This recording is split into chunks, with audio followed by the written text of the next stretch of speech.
다른 곁다리가 있어서 끌어들인 다음에 몇개 넣었어. 변호사 씨가 그게 제일 좋죠. 그죠? 근데 최 선생님 그런 얘기야? 네! 최 선생님. 무슨 선생님! 평소에 하시던 대로 하시고 그래요. 네, 최자연입니다. 아 그렇게 얘기하면. 고영진입니다. 해야 되잖아.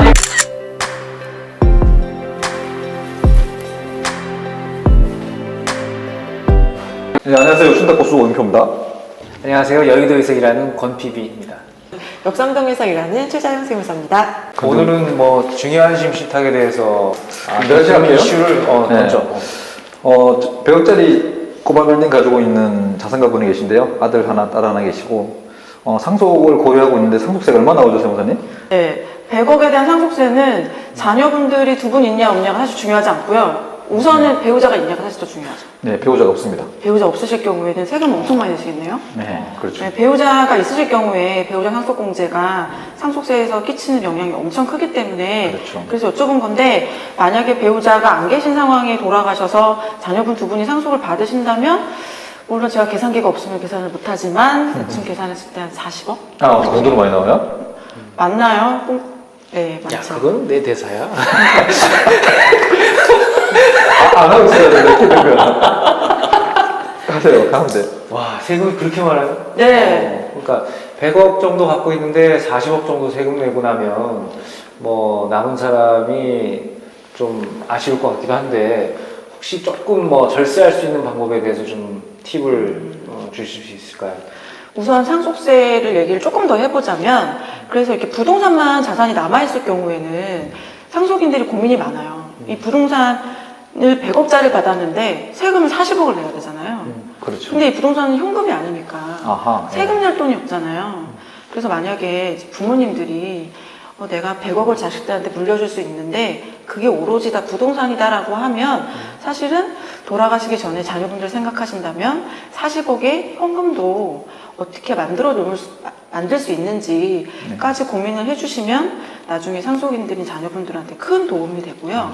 어쩔 수 없이 부동산만 남기고 돌아가셔서 자녀분들이 40억에 대해서 세금을 내셔야 한다면 상속 같은 경우에는 뭐 몰락도 있고 연부연납도 있으니까 자녀분들이 그런 방법을 좀 활용하셔서 방법도 다른 것도 있고요. 네. 근데 상속이 아니라 혹시 요게 사전에 미리 고민하신다면 사전에 사전증여라는 방법을 통해서 재산을 쪼개서 증여한다든지 아니면은 수증자를 나눠서 뭐 딸과 아드님이 있으시면 며느리한테 증여할 수도 있고 사위한테 증여할 수도 있고 이쁜 우리 손주들한테도 증여할 수 있고 또 한 번만 증여하는 게 아니라 한 번 증여하고 두 번 증여하고 세 번 증여하고 이렇게 나눠서 여러 가지 수증자를 나눈다든지 증여 시기를 분산하는 방법을 통해서 40억에 대한 세금을 엄청나게 드라마틱하게 줄일 수 있어요. 그러니까 재산이 많으신 분들은 사전에 세무사나 담당하는 뭐 PB나 변호사나 이런 분들을 만나시면서 어떻게 해야 세금을 줄일 수 있는지 또 내 자산을 자녀분들한테 안정적으로 이전시킬 수 있는지에 대한 고민을 사전에 많이 하시는 게 큰 도움이 됩니다. 그런데 100억 정도 되는 이 돈을 물려주는 입장에서는 이 돈을 이렇게 세금을 내고 이렇게 훌륭하게 자수성가해서 내가 이렇게 자식들에게 물려줬는데 이 돈을 좀 허투루 쓰거나 내가 죽고 나서 금방 없어져서 자녀들이 힘들어하거나 이런 것들을 좀 막는 장치까지도 있으면 이 부모 입장에서는 굉장히 마음이 편할 것 같아요. 그렇죠. 제가 이제 해보면 딱 신탁이 답인데요. 정리하면서 신탁을 씌워가지고 자녀한테 물려주는 거죠. 대신에 팔거나 담보부 대출받았거나 이럴 때는 전부 다 부모의 동의를 받도록 이렇게 장치를 만들어 놓고 정리하시면 깔끔하게 그 고민들은 해결이 됩니다. 그게 근데 제가 항상 궁금했던 건데요. 네. 못 바꾸나요? 그거는 계약 변경은 가능한데 네. 계약 변경조차도 부모님들이 오케이 해줘야 됩니다. 부모 동의하에서만 변경이 가능하도록. 네. 그럼 결정적으로는 증여자의 의견을 완전히 반영해서 계약이 가능한 거네요? 네, 그렇죠. 완전히 반영이 가능한데 다만 여기에서 발생하는 수익은 100% 자녀한테 귀속을 시켜줘야 돼요. 그렇죠. 이 고객들 중에는 수익을 자녀 명의 계좌로 넣고 그거조차도 통제권을 행사를 하다가 45세 정도 되면 이제 철들었다고 생각 풀어주는. 45세요? 네, 45세. 서울은 45 45세에 드는 건가요? 예, 신탁 고수가 지금 45세에 됩니다. 이제 철별 나이가 됐습니다. 네. 저는 아직 멀었네요. 이렇게 나이가 네. 나는 좀 보지 않는데?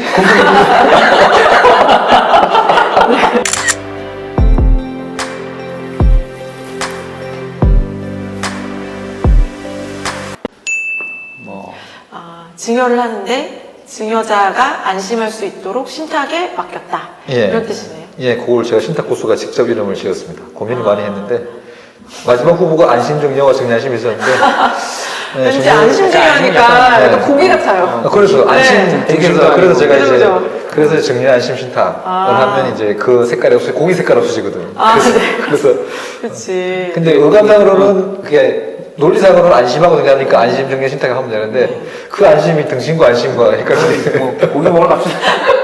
얼굴 갈까요?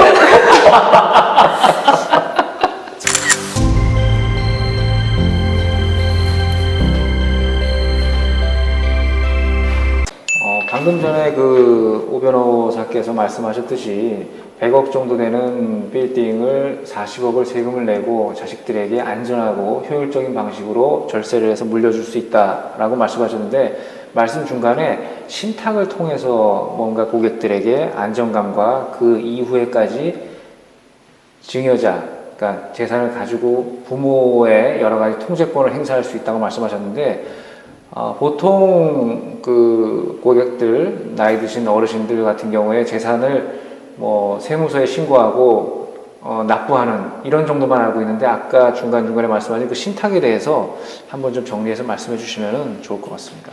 예. 우리 증여신탁은 일단 증여행위가 일어납니다. 대신에 증여하면서 바로 신탁계약을 같이 체결하는 구조이죠. 그래서 이제 아까 꼬마 빌딩 100억 원을 신탁 증여계약을 체결해서 자녀한테 증여를 하고 증여하면서 신탁계약을 그대로 붙입니다. 붙여서 그거를 부동산 등기까지 다 마무리하는 거죠. 증여 등기와 신탁 등기가 동시에 일어나는 구조로 이렇게 돼 있고요. 신탁계약을 열어보면 그 신탁계약에 어떻게 써 있냐면 수증자 아들, 딸들이 해당 부동산을 팔거나 아니면 그걸 담보로 대출을 받을 때 어머니, 아버님의 동의를 받아오세요. 이런 계약을 문구를 넣어놓는 거죠. 보통은 그냥 부동산 증여할 때는 이제 부모님이 이 집을 우리 애들한테 줘야겠다라고 마음을 먹고 그다음에 찾아가시는 데가 법무사잖아요. 네. 법무사한테 가서 부동산을 이전하겠다. 근데 이전의 원인이 증여로 이전을 하겠다. 그러면 이제 법무사님이 증여계약서를 써주죠. 부동산 그렇죠. 증여계약서 네, 쓰면은 네. 이제 그 대행해 주시는 수수료를 받으시고, 그렇죠. 그리고 그 원인에 따라서 등기를 하고, 네. 그거 부동산이 넘어가서 가면 이제 세무사한테 가서 신고해서 달라고 그렇죠. 이런 식의 절차를 진행하는데 네. 만약에 그렇게 되면은 따로 법무사 만날 일이 없나요? 법무사는 저희가 어레인지를 해드립니다. 신탁 등기는 난이 넣는 등기이기 때문에 아무 법무사는 맡겨서는 안 되고요. 신탁을 아는 법무사를 찾아가야 됩니다. 그래서 이제 결국 이제 고객님이 오시면 권 PB 고객님이 오시면 저하고 우리 최세무사님과 저도요? 같이 해서 증여세 계산을 하고 신탁계약 어떻게 할지를 다 꾸민 다음에 저희가 증여계약서와 신탁계약서를 준비해 드리는 거죠. 그럼 증여계약서도 있긴 있어야 되는 거네요? 예, 맞습니다. 부동산 증여계약서. 대신에 일반적인 증여가 아니라 조건부 증여. 이 조건에 뭐냐면 신탁계약을 체결하고 유지할 것. 이렇게 조건을 달아주는 거죠. 예, 그래서 증여 등기와 신탁 등기를 동시에 등기소에 접수를 하게 되고요. 네, 그로부터 이제 증여세 신고는 최세무사님 쪽으로 대행을 시켜서 최세무사님이 증여세 신고까지 다 같이 해주는 패키지로 다.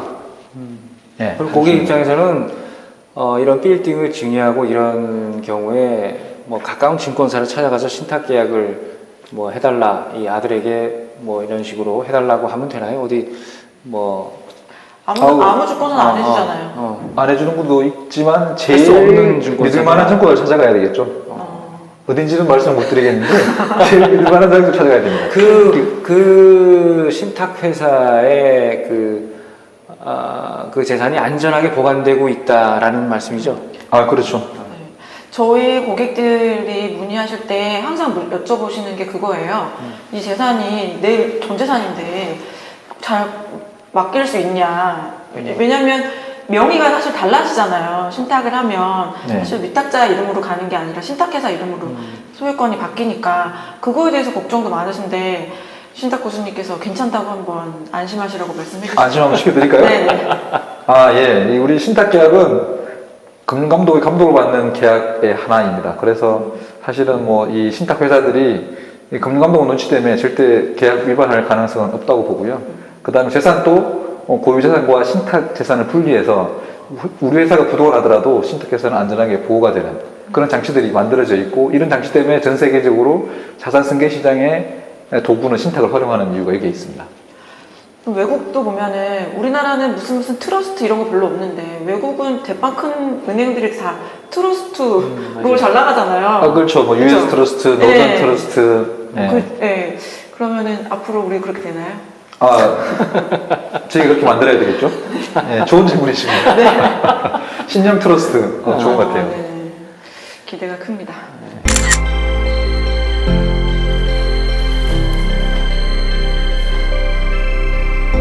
고객분들, 제가 만난 많은 고객분들 중에서 이 100억 정도 되는 재산, 그리고 더 많은 재산을 가지신 분들을 만나보면은, 이게 자산을 물려준 다음에 자녀들이 자산 관리를 제대로 못해서 그 돈이 금방 없어지거나, 그런 것에 대해서 걱정하시는 분들이 굉장히 많거든요.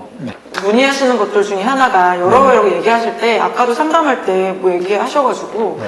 그럴 경우에는 신탁을 통해서 하시면 그런 고민들, 우리 자녀들이 내가 증여했을 때 오히려 괜히 좀, 나 자산 생겼다고. 그렇지. 이런 거 있잖아요. 공부하기 싫어하고, 네. 근로하기 싫어하고. 맞아요. 그렇죠. 증여자님들이 열심히 일생 동안 읽어놓으신 자산인데. 그렇죠.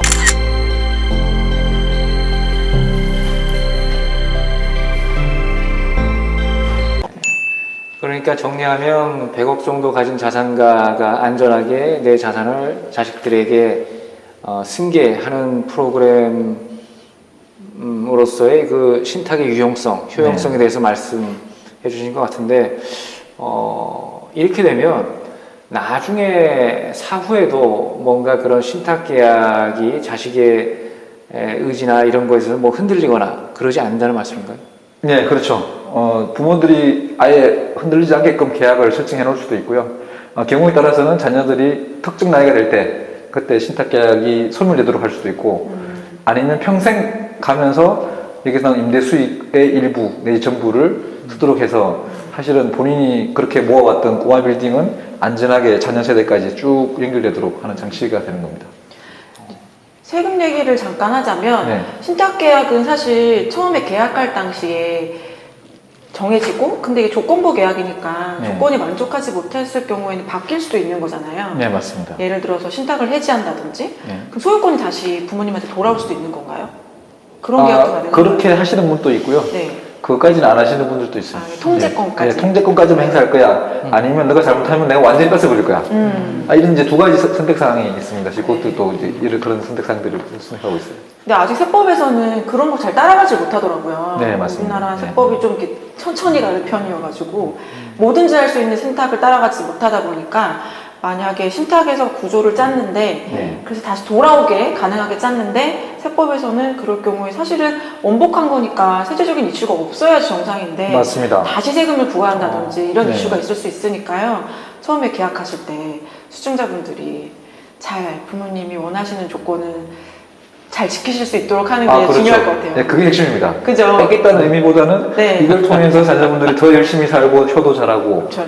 그리고 만족하면 부모님도 언제든지 해지할 수 있거든요. 45세라고 했는데 35살 됐는데 이미 철이 들었어. 관리가 잘 돼. 그럼 부모들은 우리한테 와서 야 이제 신탁계약 해지할 거야 라고 하면 오롯이 자녀께 되는 겁니다. 해지한다는 게 나쁜 게 아니네요. 좋은 거네요. 좋은 거죠. 그래서 신탁은 요걸 이제 우리가 인센티브 구조라고 하는데, 신탁을 활용해서 자녀분들이 바람직한 삶을 살도록 하는 목적이지 자녀들을 윽박지르고 통제하고 이런 구조는 아닙니다. 이게 너무 돈으로 자식들을 올바르게 살고 이렇게 자녀의 여러 가지 그런 부모의 가치관이나 이런 것들로 뭔가 이런 것이 아니라 약간 돈으로 통제한다는 느낌이 좀 있는데. 치사하게 보일 수 있는데요. 근데 많이들 하십니다. 왜냐, 가정에 생길 수 있는 그런 여러 가지의 그 위험 요인들을 신탁이라는 툴로 통제를 하거든요. 하고 자녀분들도 철이 들면 감사하겠죠, 신탁이. 왜냐하면 원래 방법이 없는 건데 우리 아버님이 잘 신탁사를 만나서 이 중요한 신탁하는 걸 체결해가지고 내가 철이 덜 들었을 때 이걸 받았으면 다 써버렸을 텐데 내가 철 들고 신탁이 풀리니까 이게 오롯이 나의 자산이 되는 거고 그런 사람들은 손자들까지도 그렇게 장치를 만들고 내려줄 수 있는 그런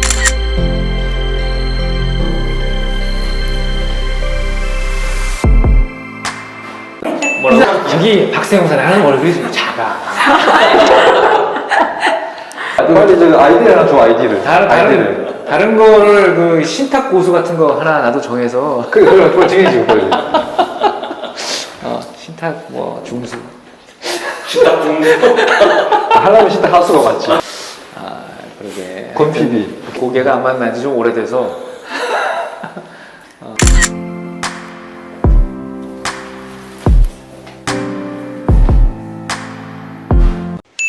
자, 이렇게 오늘 100억짜리 꼬마 빌딩을 아들과 딸, 자식들에게 현명하고 효율적으로 자산을 승계하는 방법에 대해서 이렇게 신탁을 통한 자산 승계 프로그램에 대해서 좀 잘 공부한 것 같습니다. 예. 어려워서 잘 이해가 아직도 모르신가요? 네, 어려워요. 그래서 잘 이해가 될지 우리 이제 구독하시는 구독자님들도 잘 이해가 되실지 모르겠는데 네. 궁금하신 분들은 따로 연락을 주시면 네, 메일을 보내주시면 답변이 가능하신가요? 예, 충분히 가능합니다. 네, 메일 주시고 네, 네. 구독도 해주시고 네. 감사합니다. 신탁을 잘 활용하면 본인도 자녀분도 행복할 수가 있습니다. 신탁을 활용해서 자녀들이 행복하게 만들어준 장치 꼭 만들어주시기 바랍니다.